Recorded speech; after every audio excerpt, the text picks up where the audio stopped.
This show is supported by Silverbird, your business account for international trade. You're listening to Trading Places.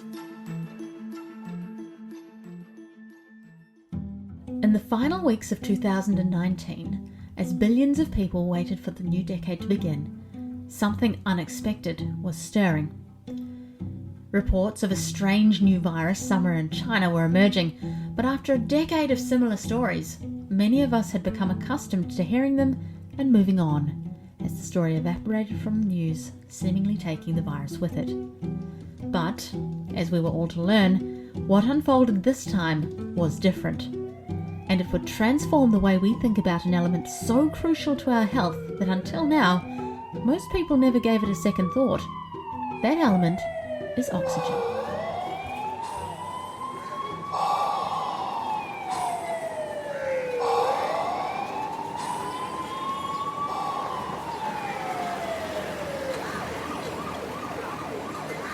I think it'll be very difficult for any Indian to forget about it because, India is a big country, a lot of people. And I can't remember the last crisis that happened panned across the entire length and breadth of the country. The entire country was gripped in fear. Rohit Inani is a freelance economics journalist based in New Delhi, who, like many across the world, witnessed the havoc of what we now know as COVID-19. Calls would come at 1 o'clock, calls would come at 3 in the night. Can you arrange oxygen? Do you know somebody at this hospital? Can we get access to a bed? But I'm pretty sure that whatever that experience was, it would be similar globally.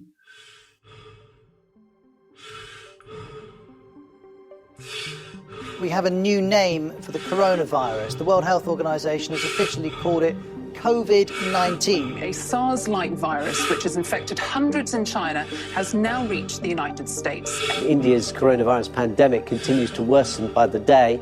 Across China, disturbing videos on social media appear to show the extreme measures taken to control the outbreak.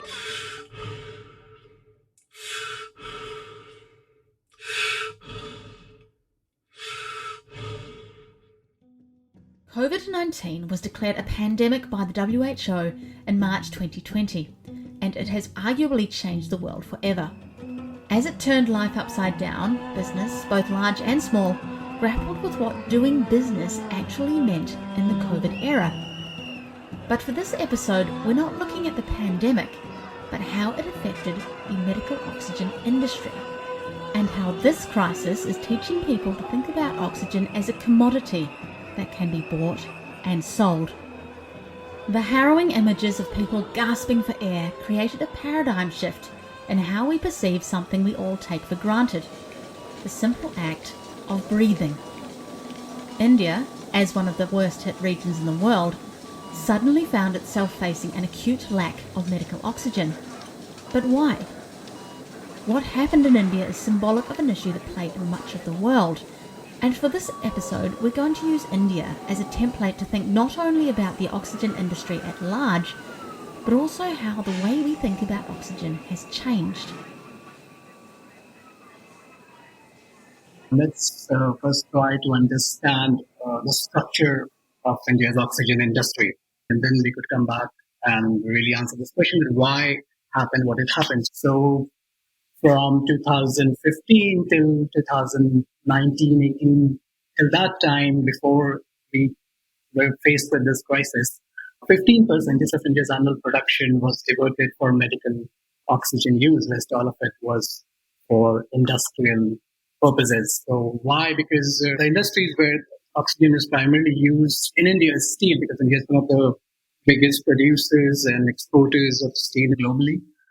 The oxygen industry was worth $27 billion in 2020 and can be broadly broken down into two segments, industrial and medical. Industrial oxygen is used everywhere, from space shuttle fuel to steelmaking. And for this reason, 2020 was in fact a slow year, as lockdowns closed factories and snarled up supply chains. Medical oxygen, despite the sudden surge in demand, still made up less than a fifth of the entire industry in 2020. But, as in the case of India, COVID saw some industrial oxygen capacity press-ganged into supporting the medical effort. So Rohit, when did India begin thinking about turning its industrial oxygen capacity to medical purposes? Let's go back to the first wave. What happened? Because even then there was a crisis, but it was not on the scale, the oxygen crisis during the second wave. But what happened at that time was the government was aware that there was a mismatch in supply and demand of oxygen. They temporarily, during the first wave, banned the diversion of oxygen for industrial purposes. But the crisis was not at this scale. So what happened after the first wave ended was the government just made a plan that let's do one thing, let's float a tender for setting up 162 new oxygen manufacturing plants. That was in October 2020. But what happened after that was this collective, how should I put it? The cases were really going down. It was the time when the cases were skyrocketing in the West and the US. So the politicians were conveying to the people that the crisis is over in India, right? We are beyond COVID. It's not going to affect us and everything is fine. And at what point did the supply and demand crunch really hit? So what happened with this plan of setting up 162 new oxygen plants was the bureaucrats and tendering in the bidding process, they were very lax with it. And at the end, it was found that they had just set up 33 new plants. And then came April, and the second wave was really spreading too fast. And the cases were doubling, tripling every week, every 3 weeks. And that was the point where they realized that there was a huge mismatch between supply and demand. As COVID spread across the world at an alarming rate, governments scrambled to increase their medical oxygen capacity to make up for the shortfall. And as logical as this sounds, it was only, as we'd learn, part of the solution. This is where logistics enters the story.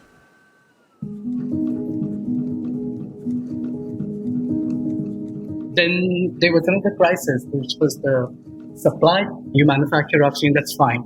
The government thought that was the biggest challenge that was before us, that, we are faced with the crisis, so let's just ramp up oxygen production, everything's going to be fine. But only then they realized that it was not the only crisis. There was another crisis, which was the supply chain, the logistical nightmare. And all of a sudden, within a matter of a week or two, they were faced with this problem wherein they were required to use the same supply chain infrastructure and then supply oxygen 10 to 12 times of the normal demand to not just one place, but 20, 25 different states of this country. Getting oxygen from A to B highlighted the logistical shortfall that many countries encountered. India, with its vast landmass coupled with a huge population, would come to bear the brunt of these logistical bottlenecks. Something that became glaringly apparent in May of 2021, when the need for medical oxygen exponentially increased. So in May, the demand went up from about 4,000 to about 9,000 metric tons. Ramping up production to that level was not the biggest task, not was the most difficult task. The problem was, how do you take that oxygen to patients in hospitals? It's a very complex challenge. So how do you do it? And now the problem with oxygen is it's not like any other commodity that you produce and then you quickly ramp up supply chain and you're there. Oxygen is produced in liquefied form in industry. It's a very hazardous substance. So you can't transport it normally. You need special containers, which are called cryogenic containers. And the production of cryogenic containers is difficult. They're very expensive. And now we come to the second problem, which was India's 1,200 cryogenic containers, which was very low and which was not at all sufficient to supply the skyrocketing. And so now this is the biggest problem.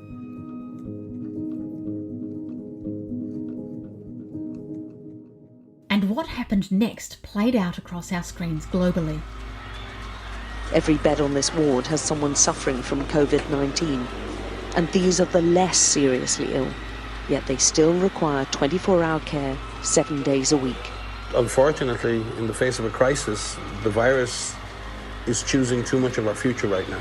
But obviously, I don't believe in vaccines and pills and stuff like that in general. Believe in vaccines? No. Of course you do. Don't be ridiculous. In an age of instantaneous media, the world got to see what not having oxygen looked like in all its grisly detail. And it could be argued that this perceived lack of oxygen and the fear of being next contributed to a change of perception about oxygen's real dollar value too. So this behavioral change hasn't happened overnight. It was a very gradual understanding among a lot of people who were, of course, witnesses of the crisis. They saw what was happening. They saw the panic of what happens when there's a crunch in oxygen and how important it is. So from just taking the idea of oxygen as something that is essential or that is something only required by, say, people who have terminal illness or, say, severe asthmatic patients, I think there has been an understanding among a lot of people after they were coming out of this crisis that they've started treating oxygen as an essential medicine. If not all, then like a lot of them. So yeah, there has been a lot of demand for oxygen cans. There has been a lot of demand for oxygen concentrators. That market has seen a considerable increase compared to what it was, say, pre-COVID. Right. The volumes are low, but still, there has been a lot of demand. There has been a behavioral change. People are stocking up oxygen concentrators at home now. Crunches in oxygen supply, combined with the fear of the unknown, did indeed have a huge effect on another kind of oxygen industry, the supplemental oxygen market, which covers an array of products. The market for cheaply made concentrators boomed across the world in 2020, but the business opportunities associated with supplemental oxygen were already making inroads well before the pandemic. In the heart of Delhi's main airport is an oxygen bar, run by Ariver Kumar and his associates. They set up the business in 2019, having been inspired when travelling in the US. I was in Vegas, and we were just like roaming around, and we saw these oxygen bars like popped up everywhere. So I just thought that, why not have something like this in India? Because, India is an evolving market, and people are willing to try something new. And what was the reception like when you opened your oxygen bar? The initial 2 to 3 months, we were in a gray area. We didn't exactly know how it's going to perform and if it's even going to work and things like that, because it's a very new concept for India, to go to an oxygen bar. Yes, initially it was a little hard. It was difficult to explain to people what it was, how it works, what are the benefits and things like that, because it's a very new concept for India, to go to an oxygen bar. But then slowly, we kind of got some Instagram influencers and bloggers involved, and we kind of spread awareness about the concept and where it's at and things like that. And then it kind of picked up significantly because it turned out to be a very fun concept and a place to go to just chill and have a relaxing time. So when you say picked up, what sort of numbers are we talking about? Given the fact that we were getting the decent traction, I would say ranging from 50 to 70 people a day. Do you remember how you felt that first time in Las Vegas when you tried it? How did it feel in your body? I know that this is not to cure any medical disease or for any medical illnesses and things like that. This is more of a recreational and fun sort of a concept, like going to a spa for relaxation. So we just tried it. I felt energized. I felt stress-free. We had some different essential oils that were in the oxygen bar, like eucalyptus, which helped with sinuses, and cinnamon, which helped with energy and things like that. So yeah, it's an overall feeling of relaxation and well-being. So I just thought that it would be fun to do something here. And how do people take the oxygen in your bar? Do you just go into a room and you flush it full of oxygen, or do you use canisters? How do they do that? So we have these machines called oxygen concentrators. What they do is that they purify the air around you into oxygen. And then we connect that to a nasal tube, which we put around your head, and you just inhale it. Are there local companies starting to produce these concentrators? Yeah, since there was a shortage of oxygen, I would say pharma companies have seen huge potential in terms of business in this sort of a field. So yes, a lot of people have started importing oxygen concentrators, producing their own oxygen concentrators. There's been a huge supply and, let's say, manufacturing happening within India. Various news outlets were quick to showcase the growing trend of oxygen bars and supplemental products prior to the pandemic as ways to combat rising air pollution, particularly in emerging economies like India, where the air outside can be deadly. When it comes to some of these products, journalists like Rohit were sceptical about their widespread application, deeming them out of reach for much of the population and only serving a niche. However, when it comes to cheap and available portable oxygen products, he is seeing the emergence of a brand new government-backed sector. So the first shift that, people in this country started thinking of oxygen or clean air. Let's just stick to clean air for the moment.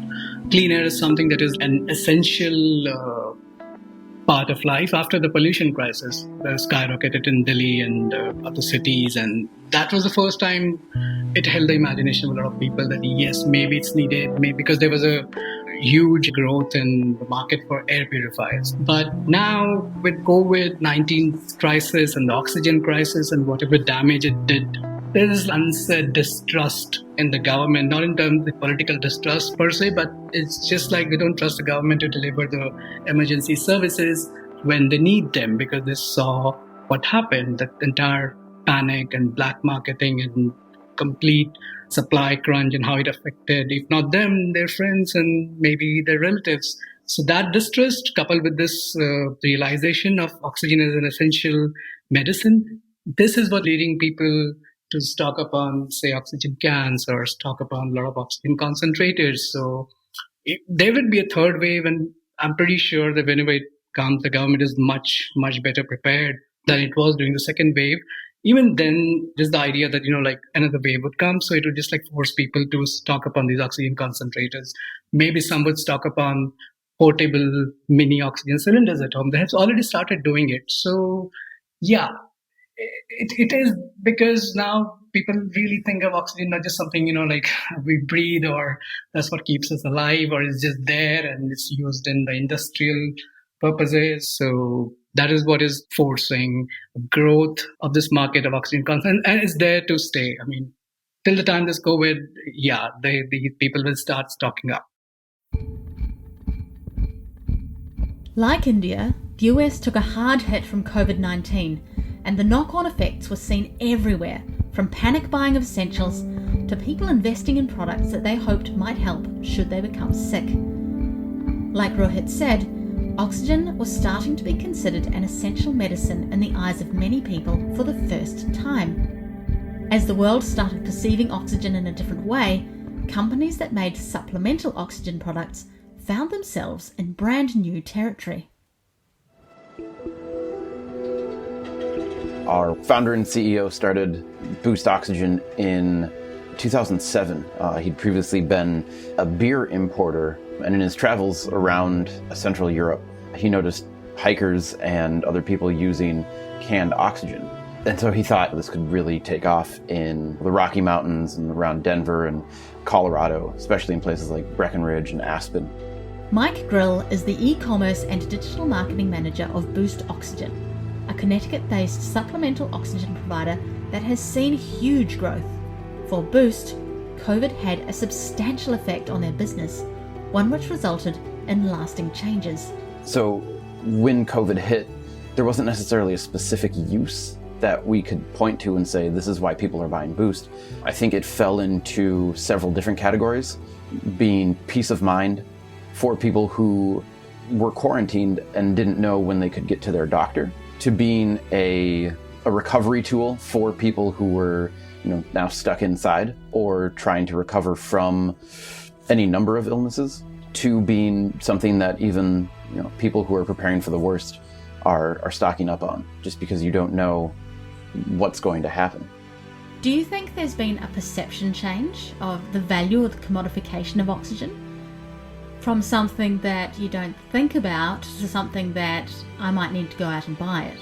Probably to some extent, but I also think that there are lots and lots of other factors that go into that as well. I think air quality plays a huge part in that similarly.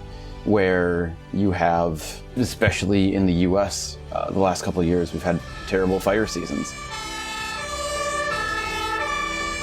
So when somebody on the East Coast is smelling smoke and dealing with the smoke that fires on the West Coast have generated, air quality is very much top of mind.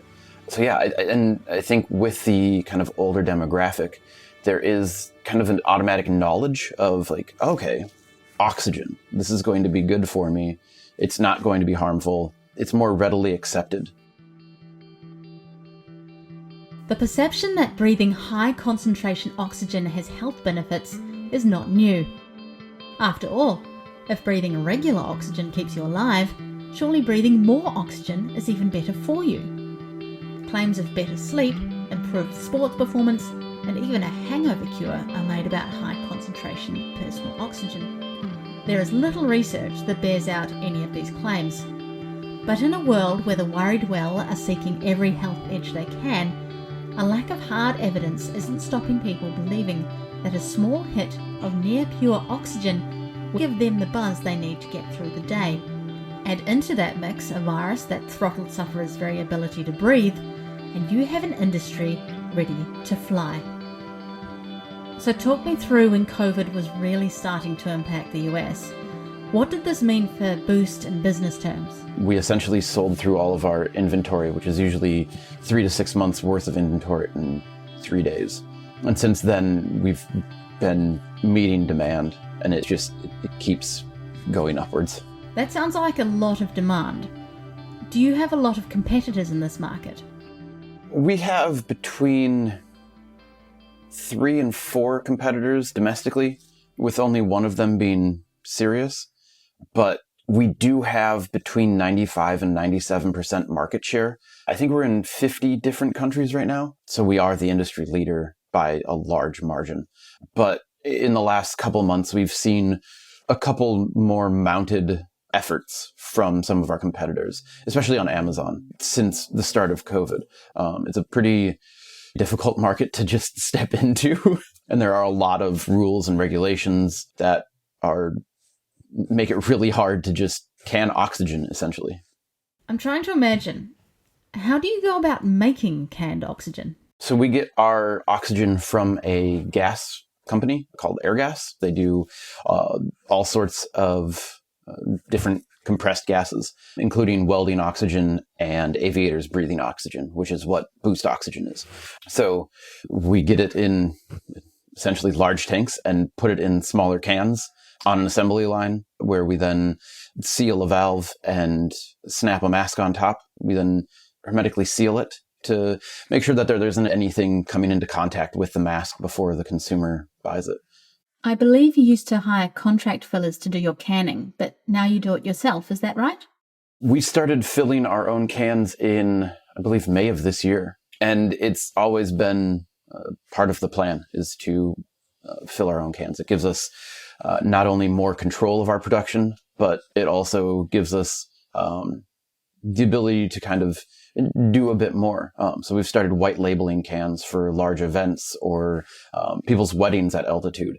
What sort of regulations do you need to comply with in order to sell it into other countries? It all depends on the country. So we have different registrations in several different countries, kind of FDA equivalent registrations where we're maybe a monitored product, I guess, just because oxygen isn't necessarily a controlled substance, but it's I guess I would say a monitored substance, because supplemental oxygen is still a relatively new category, whereas medical oxygen has a long history.